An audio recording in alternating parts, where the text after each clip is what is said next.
नमस्कार दोस्तों। आज हम बात करेंगे किसी भी देश की जो फॉरेन पॉलिसी होती है वो किस किस पॉइंट पे डिपेंड करती है। ऐसे अगर आप फॉरेन पॉलिसी को देखेंगे जिस तरीके से न्यूज़ चैनल्स में दिखाते हैं तो ऐसे लगता है कि सब कुछ एक लीडर ही कर सकता है। लेकिन जो फॉरेन पॉलिसी होती है किसी भी देश की वो सिर्फ लीडरशिप पे ही नहीं डिपेंड करती है। उसके जो मेन पॉइंट्स हैं वो मैं आपके सामने आज प्रेजेंट करूँगा। इन सारे पॉइंट्स पे आप गौर करिएगा और आप लास्ट में खुद कंक्लूड करिएगा कि क्या ये जो पॉइंट्स हैं सारे वो सही हैं कि नहीं। तो सबसे पहले मैं आपको बताता हूँ, जो सबसे पहला पॉइंट है वो है इकोनॉमिक डेवलपमेंट। तो जो इकोनॉमिक डेवलपमेंट है उसमें जो किसी भी कंट्री की जो ग्रोथ है, जो जीडीपी है, जो उसका इकोनॉमिक स्ट्रेंथ है, उसका जो रिज़र्व रेशियो है कितना है, ठीक है, फॉरेन रिजर्व्स कितने हैं उस कंट्री में, इस पर डिपेंड करती है आपकी इकोनॉमिक डेवलपमेंट कि उस कंट्री में जो लोगों के पास कितनी इनकम है, लोगों के पास कितने रिसोर्सेज हैं, गवर्नमेंट के पास कितने रिजर्व्स रखे हैं, फॉरेन करेंसीज रखी हुई हैं। ये इन सब बातों पे जो आपका इकोनॉमिक डेवलपमेंट का पॉइंट है वो डिपेंड करता है, ठीक है। इसके बाद जो दूसरा पॉइंट है वो है मिलिट्री स्ट्रेंथ। किसी भी देश की जो फॉरेन पॉलिसी है उसको डिटरमाइन करने के लिए ये एक मेजर पॉइंट होता है, ठीक है। आपको एक एग्जांपल के तौर पे मैं बताता हूँ, जैसे इज़राइल, आप उसको एरिया वाइज देखेंगे तो बहुत छोटा कंट्री है, पर उसकी जो फॉरेन पॉलिसी है या जो उसका दबदबा है दूसरे कंट्रीज़ पे, उसकी आप मिलिट्री स्ट्रेंथ पे अगर ध्यान दें तो उससे उस कंट्री की जो फॉरेन पॉलिसी है वो काफ़ी ज़्यादा डिटरमाइन करती है कि जिस हिसाब से उसकी जो मिलिट्री स्ट्रेंथ है वो काफ़ी डेवलप्ड है, नए नए उसके पास टेक्नोलॉजीज़ हैं, जो बहुत सारी लीडिंग जो कंट्रीज़ हैं जिनके पास ह्यूज पॉपुलेशन है उसके बाद भी वो उनकी जो फॉरेन पॉलिसी है या जो उस कंट्री और सारी कंट्रीज़ की जो स्ट्रेंथ है वो उतनी नहीं है कंपैरिजन टू इज़राइल। तो इसीलिए कहते हैं कि जो मिलिट्री स्ट्रेंथ होती है वो किसी भी कंट्री की फॉरेन पॉलिसी में काफ़ी इंपॉर्टेंट रोल प्ले करती है, ठीक है। तो आपको मैंने पहला पॉइंट बता दिया इकोनॉमिक डेवलपमेंट, दूसरा पॉइंट बता दिया मिलिट्री स्ट्रेंथ, थर्ड पॉइंट है डोमेस्टिक पॉलिटिक्स। किसी भी देश की जो फॉरेन पॉलिसी होती है वो ऐसा तो नहीं होता कि एक दिन में चेंज हो जाए।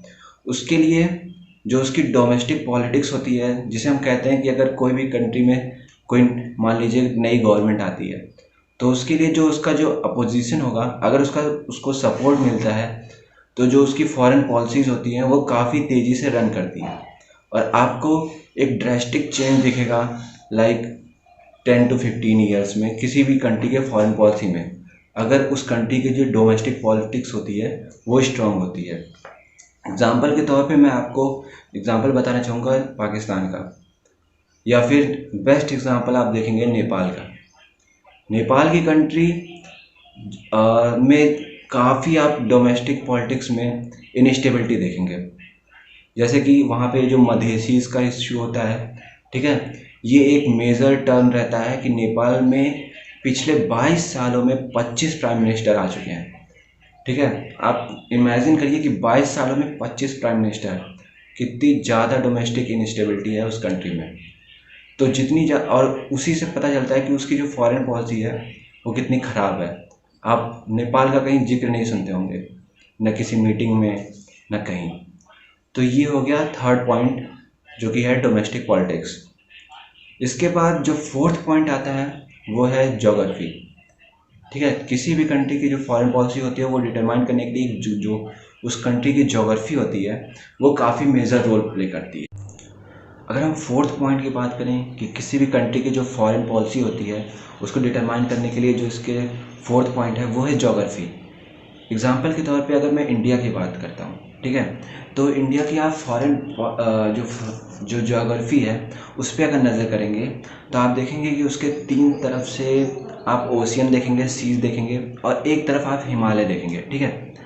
तो जो इंडियन ओशियन है वो उसको इफ़ेक्ट करता है। आप देखेंगे कि वहाँ से जो आपका अंडमान निकोबार का एरिया है, वहाँ पे जो मलक्का स्ट्रेट है, ठीक है, वो इंडिया को इंडियन ओशियन में इस्टेब्लिश करता है एज ए लीडर, क्योंकि वहाँ से जो इंडिया का जो वर्ल्ड का ट्रेड होता है वो ह्यूज अमाउंट में होता है। अराउंड 20-25% जो शिप्स होती हैं वो आती जाती हैं तो वो उसी स्टेट से होकर जाती हैं।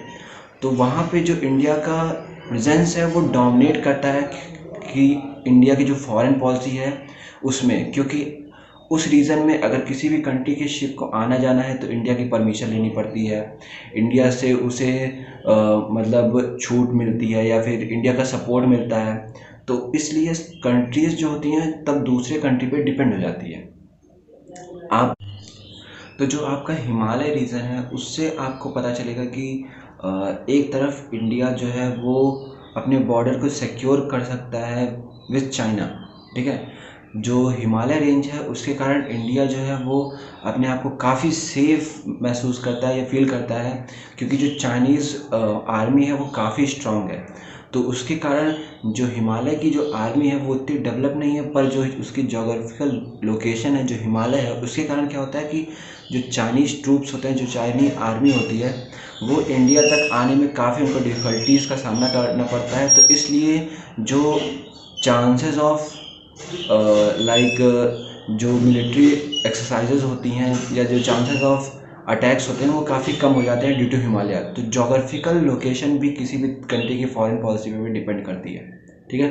मैंने आपको अंडमान निकोबार और जो मलक्का स्टेट है उसका एग्जांपल दे दिया, ठीक है, और यहाँ पे हिमालय का एग्जांपल दे दिया। इसी तरीके से जो लास्ट में 5th पॉइंट आता है वो होता है लीडरशिप।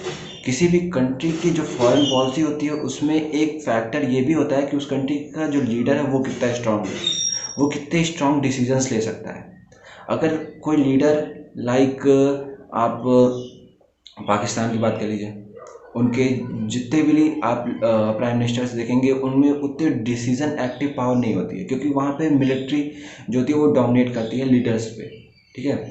लेकिन आप इंडिया का एग्जांपल मैं आपको बताता हूँ, जैसे कि जो लीडरशिप क्वालिटी होती है वो क्या होती है। जैसे कि नेहरू, जब पंडित नेहरू का पीरियड चल रहा था तो उन्होंने जब इंडिया इंडिपेंडेंट हुआ तो इंडिया ने ना ही यूएसए के फेवर में गए ना ही यूएसएसआर के फेवर में गए। हमने नॉन अलाइनमेंट के फेवर में किया कि हम ना ही यूएसए को सपोर्ट करेंगे और ना ही रशिया को सपोर्ट करेंगे, ठीक है। उसके बाद ये एक मेजर किसी भी लीडर्स में इस तरह की क्वालिटी होनी चाहिए कि वो एक ऐसा डिसीजन ले जिससे उस कंट्री में आने वाले समय में भी उसका इफेक्ट पड़े, ठीक है। इसके बाद जो इंदिरा थी, ठीक है, इंदिरा गांधी, इन्होंने जो डिसीजन लिया था वो स्ट्रांग डिसीजन लिया था मिलिट्री के रिलेटेड, जो 1971 में बांग्लादेश में जो वॉर हुआ था उसके रिगार्डिंग उन्होंने खुद अपने आप से डिसीजन लिया कि हम बांग्लादेश को सपोर्ट करेंगे आज़ाद करने में, ठीक है, जो पाकिस्तान से बांग्लादेश को 1971 वॉर में सपोर्ट किया। इसके बाद आपका देखेंगे कि जो वाजपेयी थे, इन्होंने काफ़ी, जो आपके अटल बिहारी वाजपेयी जब प्राइम मिनिस्टर थे तो इनकी जो फॉरेन पॉलिसी में एक स्ट्रांग डिसीजन लिया गया था वो इंडिया यूएस रिलेशनशिप को कैसे बिल्ड किया जाए, क्योंकि हमारे रिलेशन जो थे यूएसए से वो काफ़ी ख़राब थे उस समय, ठीक है। वो पूरी तरीके से पाकिस्तान को फेवर करता था। तो इसलिए जो वाजपेयी सरकार थी उन्होंने सबसे पहले इंडिया यूएस रिलेशनशिप का स्टार्ट किया, ठीक है। इसके बाद जब मनमोहन सिंह की सरकार आई तो उसमें जो थी वो उनके जो सबसे फॉरेन पॉलिसी में स्ट्रांग डिसीजन उन्होंने क्या लिया था कि उन्होंने सिविल न्यूक्लियर डील 2008 में साइन करवाई थी, ठीक है। इसके बाद जो आपके मनमोहन सिंह इसका जो आपके मोदी जी हैं, ठीक है, इन्होंने जो स्ट्रांग डिसीजन लिया वो था कि इन्होंने साउथ एशिया की जो कंट्रीज़ हैं, जो साउथ ईस्टर्न कंट्रीज़ हैं, जो आसियान कंट्रीज़ हैं, इन पे फोकस किया, क्योंकि इन्हीं से हमारा सबसे ज़्यादा एक्सपोर्ट इंपोर्ट होता है, ठीक है।